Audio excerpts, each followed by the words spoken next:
ఉన్న బంగారాన్ని విడిపించి ఆ రోజు ఆన్లైన్ రేటుకే మేము కొంటాం. Sharma gold company. ఉమ్మడి కుటుంబాలు కనుమరుగయ్యాయి.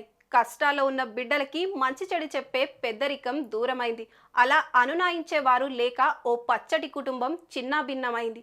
సంగారెడ్డి జిల్లాలో జరిగిన ఓ దారుణం ఈ పరిస్థితికి ఓ తాజా తార్కాణమైంది.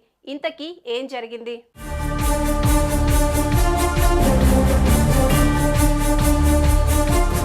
మియాపూర్కు చెందిన సందీప్కి, మంచిర్యాలకు చెందిన కీర్తికి ఓ 6 ఏళ్ల క్రితం వివాహమైంది. దంపతులిద్దరికి సాఫ్ట్వేర్ ఇంజనీర్లుగా ఉద్యోగాలు వచ్చాయి. వారి దాంపత్యానికి కానుకగా 2 బిడ్డలు పుట్టారు. పాప వయసు 3 ఏళ్లు, బాబు వయసు 14 నెలలు. ఆర్థికపరమైన ఏ సమస్యలు లేవు. ఆనందంగా సాగిపోతున్న సంసారం. ఆ కుటుంబాన్ని చూసి అందరూ ముచ్చటపడేవారు. వీరు అమీన్పూర్లోని శ్రీధమ్ హిల్స్లో నివాసం ఉంటున్నారు. ఈ నేపథ్యంలో ఆదివారం నాడు ఎందుకు గొడవ తలెత్తిందో కానీ పాప పుట్టినరోజు విషయంలో భార్యాభర్తలిద్దరికీ చిన్నపాటి గొడవ జరిగినట్లుగా సమాచారం. ఆ గొడవ తర్వాత బయటకు వెళ్లి ఇంటికి తిరిగొచ్చిన సందీప్ ఊహించని దారుణం చూడాల్సి వచ్చింది.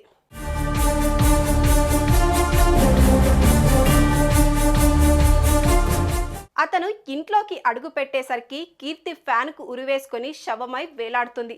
సందీప్ వెంటనే కీర్తి భౌతిక గాయాన్ని కిందకు దించాడు. జరిగిన గొడవ గురించి తండ్రికి చెప్పాడు. తండ్రితో మాట్లాడిన కొద్ది క్షణాల్లోనే అతను కూడా అదే ఫ్యాన్కు ఉరేసుకొని ప్రాణాలు తీసేసుకున్నాడు. అభంశుభం తెలియని 2 కన్నబిడ్డలని వదిలేసి ఆ దంపతులిద్దరూ శాశ్వతంగా ఈ లోకం నుంచి వెళ్ళిపోయారు.